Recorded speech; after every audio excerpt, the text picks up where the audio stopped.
নমস্কার বন্ধুরা, shout with Dipanjan চ্যানেলে আপনাদের সকলকে স্বাগত জানাই। আপনারা শুনছেন শ্রীমদর্শন। শ্রীমদর্শন 16টি খণ্ডে সম্পূর্ণ। ভগবান শ্রীরামকৃষ্ণদেবের অপার অনুগ্রহে এই গ্রন্থের প্রথম ভাগের প্রথম সংস্করণ 1366 বঙ্গাব্দে ও ইংরেজির 1960 খ্রিস্টাব্দে প্রকাশিত হইয়াছিল। তদবধি ভক্তগণের চাহিদাতেই একের পর এক সংস্করণ প্রকাশ করা সম্ভব হইতেছে। শ্রীমদর্শনের মূল আবেদন, গৃহে বাস করিয়া কি প্রকারে দেবভাবে জীবনযাপন করা যায়, কিভাবে বেদ বর্ণিত উপায়ে সুখ দুঃখ সমভাবে গ্রহণ করিয়া সংসারে শান্তিতে বাস করা সম্ভব হয়। এই পুস্তকে আছে পরমহংসদেবের ও মায়ের কিছু নূতন কথা, আর স্বামীজি প্রমুখ অন্তরঙ্গ সন্তানদের কথা, আর আছে কথামৃতকার দ্বারা কথামৃতর ব্যাখ্যা এবং শ্রীরামকৃষ্ণ জীবনালোকে উপনিষদ, গীতা, ভাগবত, পুরাণ, বাইবেল আদি শাস্ত্রের আলোচনা।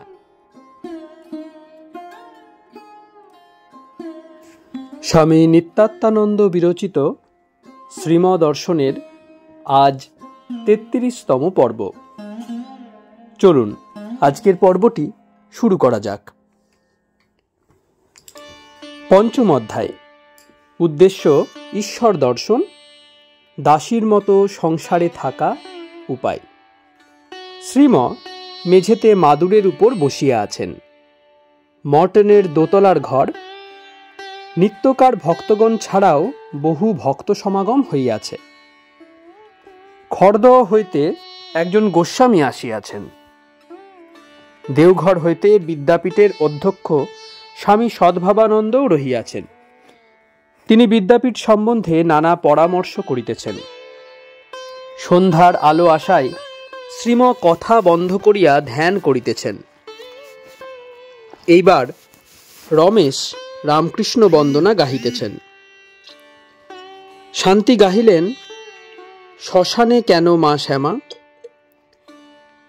শ্রীমর পৌত্র অরুণ গাহিতেছেন, বিকল্পবিহীন সমাধি মগন ব্রহ্মে চিরদিন আসন তোমার। ভজন শেষ হইল। শ্রীমর মন বুঝি শেষের সঙ্গীতের রামকৃষ্ণ ভাবসাগরে নিমজ্জিত। তিনি তারই কথা কহিতেছেন আবেগ ভরে। শ্রীম ভক্তদের প্রতি, সাধন ভজন যতই করো, টেস্ট হলো তার সঙ্গে আলাপ করা দর্শন করে। একটু ধ্যান ট্যান চোখ বুজে করে বললেই হলো না, আমার ঈশ্বর দর্শন হয়ে গেছে, আমি সব দেখে ফেলেছি। দক্ষিণেশ্বরে ঠাকুরের কাছে এক ঘর লোক বসা। বিজয়কৃষ্ণ গোস্বামীও ছিলেন। ঠাকুর বলছেন, মাইরি বলছি মা এসেছেন। এই হলো টেস্ট, দর্শন ও আলাপ। 4 জন ভক্ত গৃহে প্রবেশ করিলেন। শ্রীম নবাগতদের প্রতি বুঝলেন, সাধন ভজনের টেস্ট হলো দর্শন করে আলাপ করা, কল্পনায় নয়, সাক্ষাৎকার করে কথা কহা। শ্রীম বড় জিতেন প্রবেশ করিলে। শুনছেন জিতেনবাবু, সাধন ভজনের টেস্ট হলো সাক্ষাৎ করে কথা কওয়া। একটু চোখ বুজে বললেই হবে না আমার দর্শন হয়ে গেছে। দর্শন, স্পর্শন, আবার কথা। জগতের মায়ের সঙ্গে কথা কইবেন এক ঘর লোকের সামনে। আবার প্রতিজ্ঞা করে বলছেন, মাইরি বলছি মা এসেছেন। এক পক্ষের কথা সকলে শুনতে পাচ্ছে, এমনতর ব্যাপার। এসব কেন করলেন তিনি? ঢং করে নয়। মানুষ বলে কিনা, আমার ঈশ্বর দর্শন হয়ে গেছে, কিংবা তমুক ঈশ্বর দর্শন করেছেন, তাই স্পষ্ট করে সব বলে গেছেন। এই অবিশ্বাসের যুগে যতটা সম্ভব সকলকে দেখানো, তাই দেখিয়ে গেছেন। এ যেন পাবলিক ডেমনস্ট্রেশন অফ গড। জনগণকে ঈশ্বরের অস্তিত্বে বিশ্বাস করানো, চোখের সামনে এনে ধরে দিয়ে। এক ঘর লোক বসা, সে আবার কেমন, সকলেরই প্রায় সন্দেহপ্রবণ দৃষ্টিভঙ্গি। ইংরেজি শিক্ষায় যা হয়, শীঘ্র বিশ্বাস করতে চায় না লোক, তাই তাকে এই রূপ পরীক্ষা দিতে হয়েছে। এতে আর কিন্তু নাই। তাই ডিগবি সাহেব বলেছেন, হি রিভিলড গড টু ওয়েরি ট্রাভেলার্স। রাস্তার ক্লান্ত পথিককে পর্যন্ত ঈশ্বর দর্শন করিয়েছেন। অ্যাটর্নি বোস আসিয়াছেন, শ্রীম পুনরায় কথা কহিতেছেন। শ্রীম, শুনছেন বীরেনবাবু, এক ঘর লোক, তাতে বিজয় গোস্বামী রয়েছেন। ঠাকুর বললেন, মা এসেছেন। তারপর আবার কথা কইতে লাগলেন। তাই সাধন ভজন যত করো পরীক্ষা ওইখানে। দর্শনের পর কথা, একেই রিয়েলাইজেশন তথা ভগবত দর্শন বলে। বড় জিতেন বলছেন, আচ্ছা, আমাদের অন্তরাত্মাই তো কথা কন। শ্রীম উপহাস করিয়া, অত দূর থেকে কি বলা যায়? এসব হাটের মধ্যে না ঢুকলে বলা চলে না। দূর থেকে শোঁ শোঁ শব্দ মাত্র শোনা যায়, ঢুকলে সব দেখা যায়, স্পষ্ট করে বোঝা যায়। ইজি চেয়ারে বসে চুরুট মুখে দিয়ে বলবার কথা এসব নয়। হাস্য। বড় জিতেন, আজ আসতে দেরি হয়ে গেল, বাজে কথা কইতে কইতে। শ্রীম, না, আপনারা বাজে কথা কেন কইবেন? মূলো খেলে মূলোর ঢেকুর দেয়, রাবড়ি খেলে রাবড়ির। আপনারা রাবড়ি খেয়েছেন, তারই ঢেকুর দেবে। বড় জিতেন বিনীতভাবে, আপনি কারো সেবা নেন না, তাই দেখে আমিও তাই আভাস করছি কিছু কিছু। স্ত্রীকে বলেছি নিজেই সব করব। শ্রীম, ও না না, আপনি সেবার মানেই বোঝেননি। সেবার মানে হলো প্রত্যেকের ভিতর নারায়ণ আছে, তার সেবা নিজে করা, অন্যকে করতে না দেওয়া, তাতে নিজেরই লাভ। আমি কি আমার সেবা করি?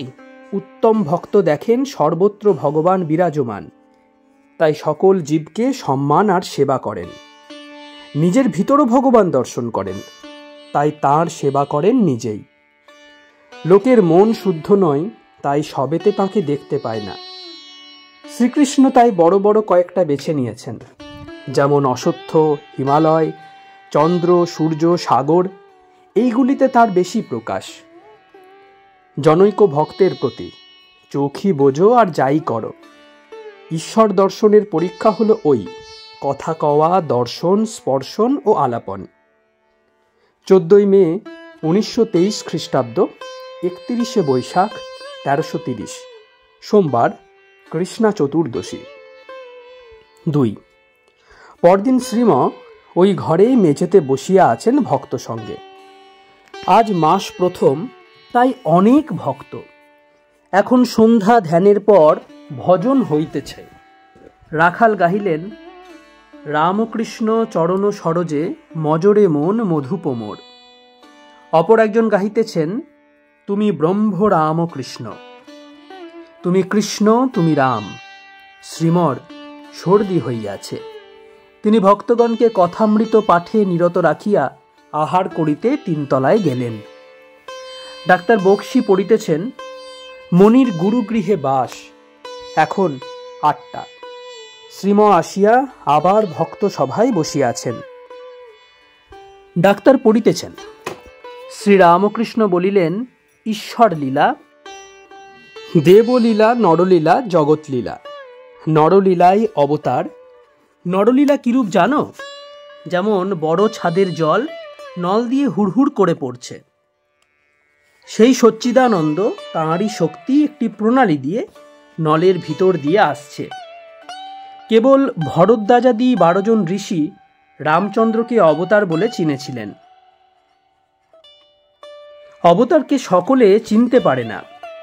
শ্রীম ভক্তদের প্রতি, ভগবানকে অবতার হয়ে আসতে হয় জ্ঞান, ভক্তি, শিক্ষা দেবার জন্য আর শাস্ত্র ব্যাখ্যা করার জন্য।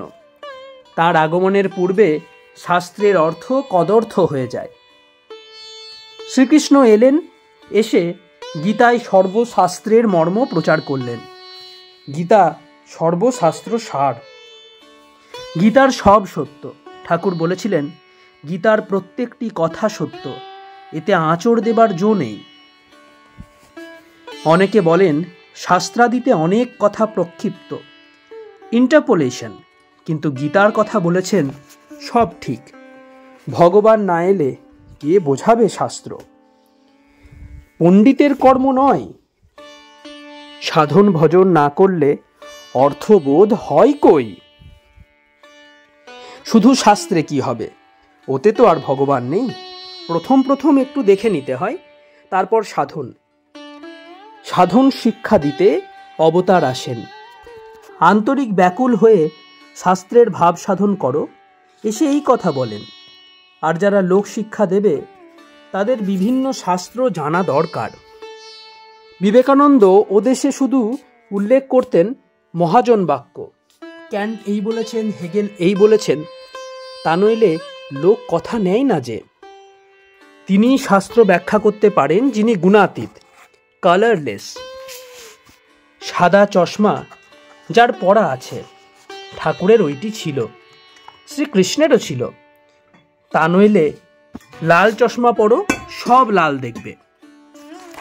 নীল হলুদ যে যে রকম চশমা পরে সেই রূপ দেখে, আপন আপন ভাবের হবে। গীতায় নিরপেক্ষ অর্থ দেখা যায়। ঠাকুর যে কালে বলেছেন গীতা ঠিক, it is a gospel truth, ধ্রুব সত্য। জনৈক ভক্ত, আজ্ঞে সংসারে কিভাবে থাকা উচিত? শ্রীম বড়লোকের বাড়ির দাসীর মতো। ঠাকুর এই কথা একজন ভক্তকে বলেছিলেন।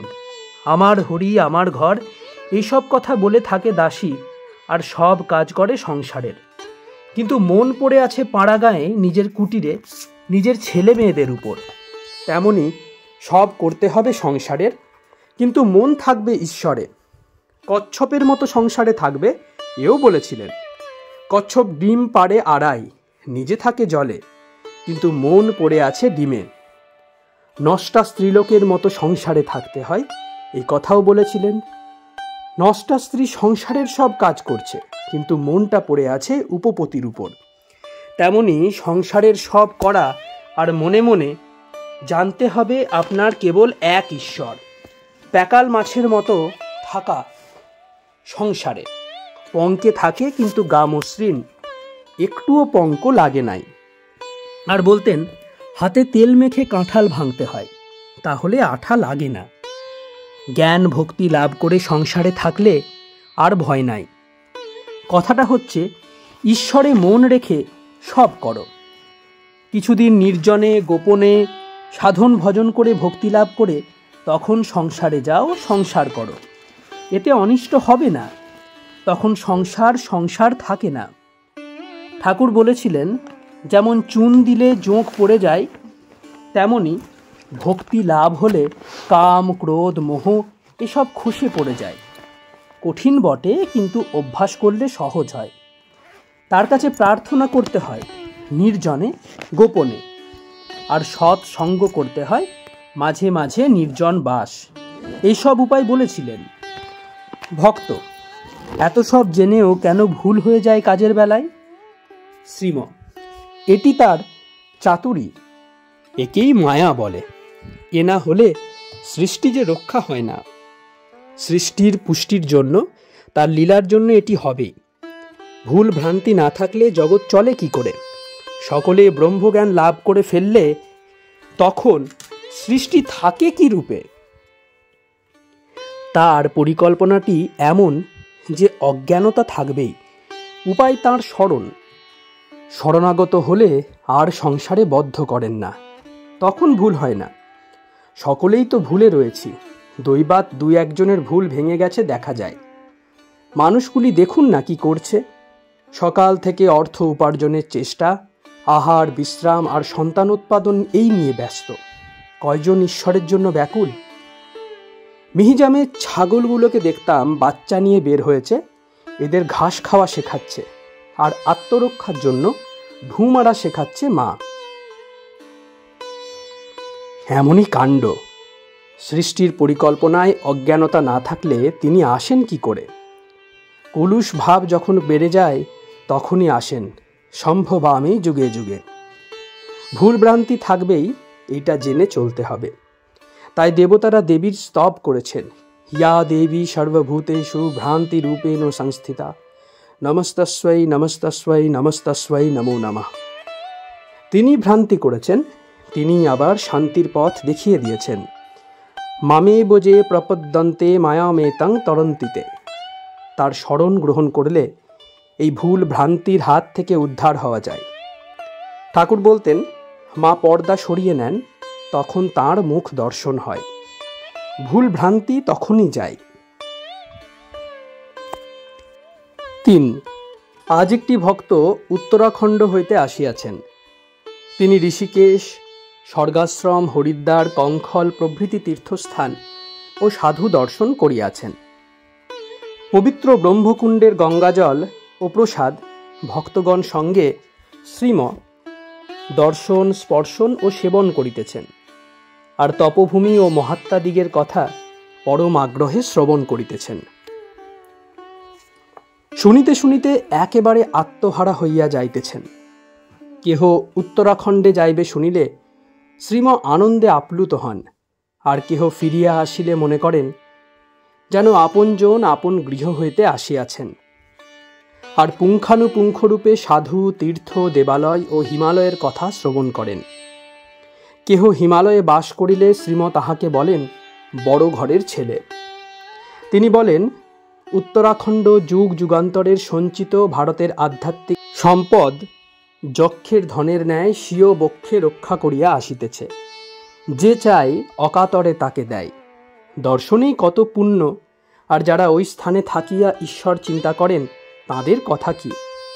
ওই স্থানে থাকিয়া নির্জনে গোপনে ঈশ্বর আরাধনার সংকল্প করিলেই বলিয়া থাকেন, it is a sight for the gods to see. এই দৃশ্য দেবগণেরও বাঞ্ছনীয়। আজ শ্রীমর ভক্ত মজলিসে অন্য কথা নাই, অন্য চিন্তা নাই। হিমালয়, গঙ্গা, সাধু, তীর্থ, তপবন, তপস্যা এইসব পবিত্র বাণী ধ্বনিত ও প্রতিধ্বনিত হইতে লাগিল। সন্ধ্যা প্রদীপ আসিয়াছে। অল্পক্ষণ ঈশ্বর চিন্তার পর পুনরায় উত্তরাখণ্ডের কথা উঠিয়াছে। শ্রীমর হাতে একখানা পত্র। পত্রখানা মাথায় ঠেকাইতেছেন।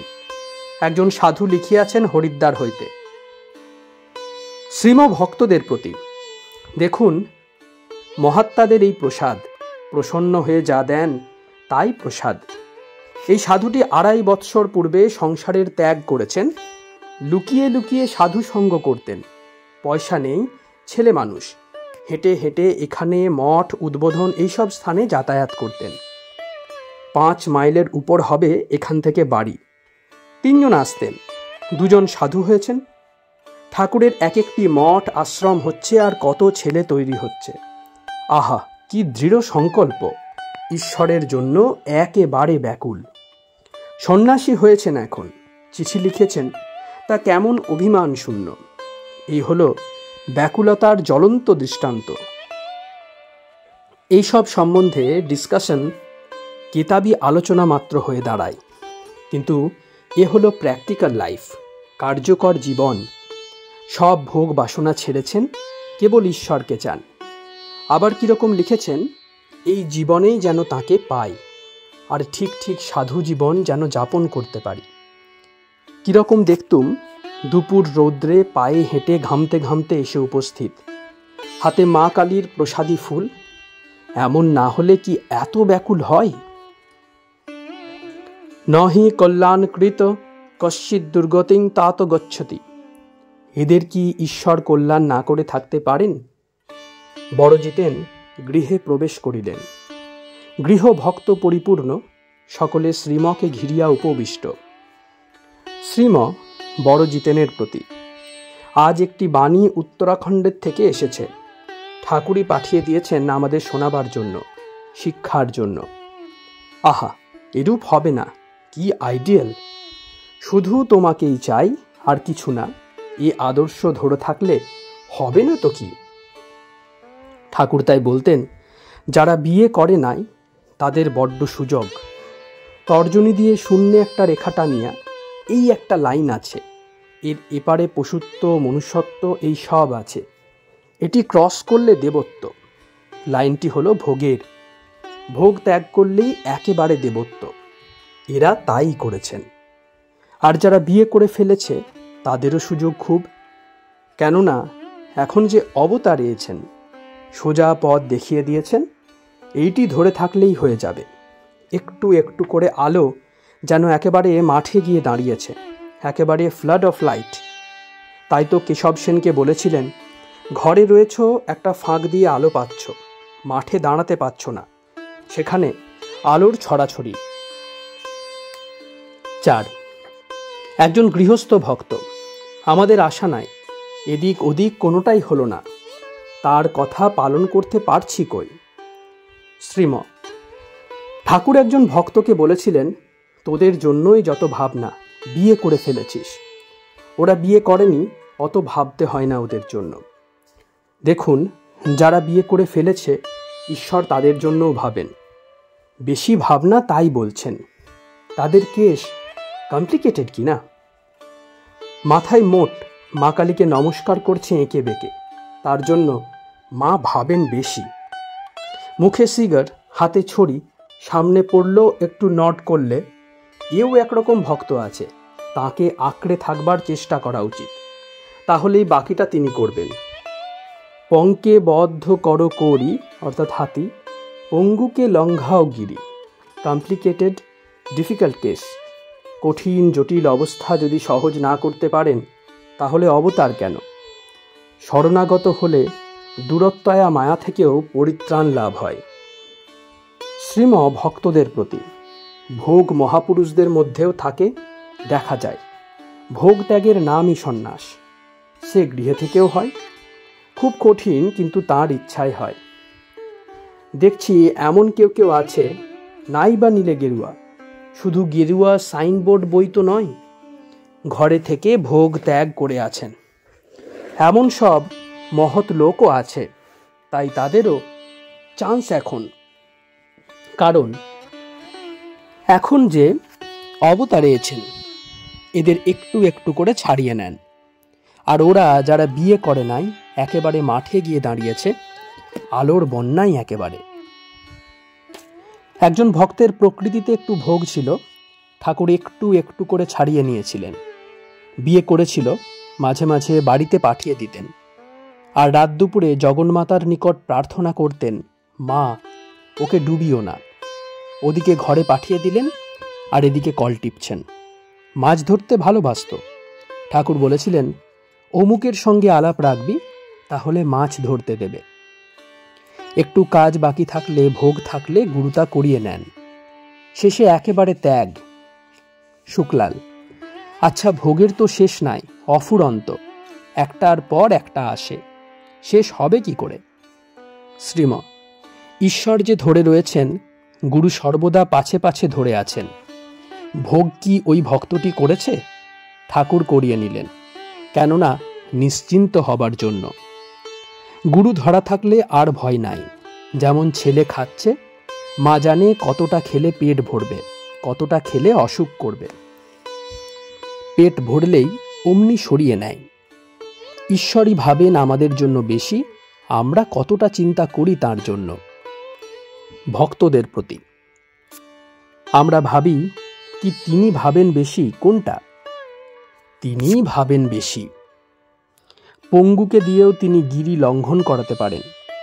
আরেকজন ভক্ত দুঃখ কষ্ট পেয়ে দেহত্যাগ করতে গিয়েছিল। ঠাকুর শুনে বললেন, কেন তুমি তা করতে যাবে?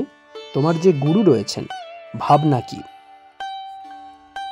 যিশুর কাছে একটি ধনী ভক্ত গিয়েছেন, খুব ধর্মপ্রাণ, দান ধ্যান করেন, সত্য পালন, সংযম এই সবই পালন করেন, 10 কমান্ডমেন্টস। তাকে দেখে বললেন, তোমার খুবই সব ভালো, তবে একটা জিনিসের অভাব আছে। One thing thou lackest. Give your all to the poor and come and follow me. বিষয় সম্পত্তি সব ছেড়ে আমার কাছে চলে এসো, তখন তোমায় ধর্ম শিক্ষা দেব। ভক্তটি পারলেন না, আসক্তি প্রবল ছিল তাই। এর এই অবস্থা দেখে অন্য ভক্তরাও গালে হাত দিয়ে বিষণ্ণ হয়ে বসে আছেন। কারণ জিজ্ঞেস করায় তাঁরা বললেন, প্রভু, আমাদের অবস্থাও ওইরূপ। ভিতরে ভোগ বাসনাই পূর্ণ, উনিই না হয় ধরা পড়েছেন। খ্রাইস্ট তখন অভয় দিয়ে বললেন, ও বিষয় তোমাদের ভাবতে হবে না, আমি সব জানি। যেহেতু তোমরা ঈশ্বরের শরণ নিয়েছ, আমি সব দূর করে দেব, সব বাধা। তোমাদের কোনো ভয় নেই। অসম্ভব সম্ভব হয় তাঁর ইচ্ছায়। ইনসুপারেবল ডিফিকাল্টিস, দুর্লঙ্ঘ বিপদও দূর হয় তাঁর কৃপায়।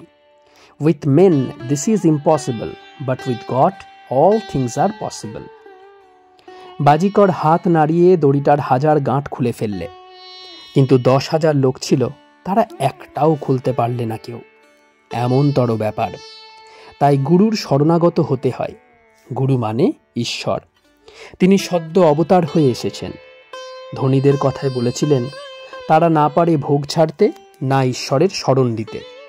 ইট is easier for a camel to pass through the eye of a needle than for a rich man to enter into the kingdom of God. সূঁচের ভিতর দিয়ে উটের যাতায়াত সম্ভব, কিন্তু ধনাসক্তের ঈশ্বর লাভ অসম্ভব। সাধুর পত্রখানা শ্রীমর ইচ্ছায় ডাক্তার দ্বিতীয়বার পাঠ করিয়া সকলকে শোনাইতেছেন। পত্রপাঠ সমাপ্ত হইল। শ্রীম পুনরায় কথা কহিতে লাগিলেন। শ্রীম ভক্তদের প্রতি, আহা কি ব্যাকুল! লিখেছেন যেন এই জীবনেই হয় ঈশ্বর দর্শন। তাই তো বলি, এখনো যারা বিয়ে করেনি তাদের বড্ড সুযোগ। ইচ্ছে করলেই এই অতুল সম্পদের অধিকারী হতে পারে, অফুরন্ত শান্তি সুখ লাভ করতে পারে। বিয়ে হয়ে গেলে একটু মুশকিলে পড়তে হয়, পথ অত সোজা থাকে না। এদের ক্রমে ক্রমে হয়, আর ওদের যেমন ওই সাধুটির চট করে হয়ে যায়। মাঠের মাঝে যেন দাঁড়িয়ে আছে, আলোর অভাব নাই, চারিদিকে ছড়াছড়ি।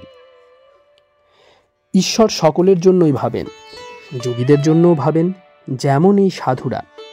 আবার এই যোগী ভোগী যেমন পাণ্ডবগণ, তাদের জন্যও ভাবে। শ্রীকৃষ্ণ পাণ্ডবদের সঙ্গে সঙ্গে সর্বদা থাকতেন। কুরুক্ষেত্র যুদ্ধেও ওয়ার্ড কাউন্সিলের প্রেসিডেন্ট, আবার অর্জুনের সারথি। ঈশ্বর ভোগীদের জন্যও ভাবেন, তবে ভক্তের জন্য তার ভাবনা বেশি। 16ই মে 1923 খ্রিস্টাব্দ। 5 অপরাহ্ন 6:30। মর্টন স্কুলের দোতলার ঘরে শ্রীম ভক্ত সঙ্গে বসিয়া আছেন। আগরপাড়ার ছেলেটি এক্ষণে ঠাকুরের বৃদ্ধ ভক্ত আশুবাবু আসিয়াছেন, আর ঢাকা হইতে একটি প্রাচীন ভক্ত আসিয়াছে।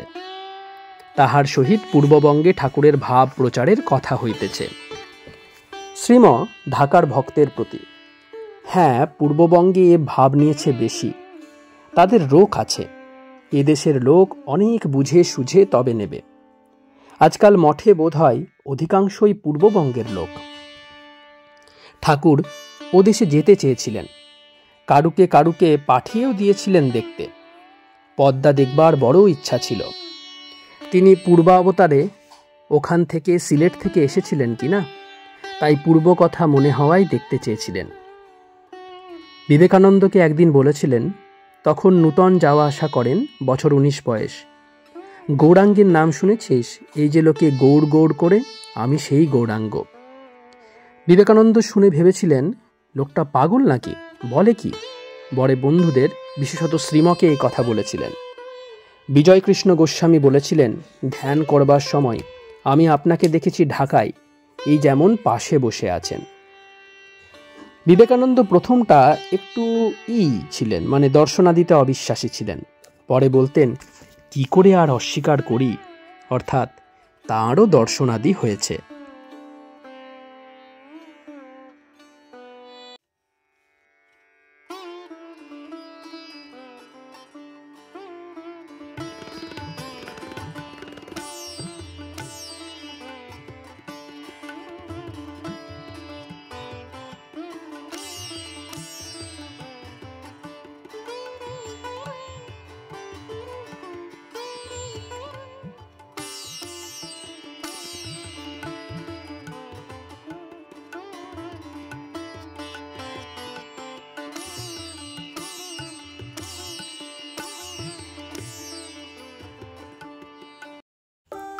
আপনারা শুনছিলেন স্বামী নিত্যাত্মানন্দ বিরচিত শ্রীমদর্শন।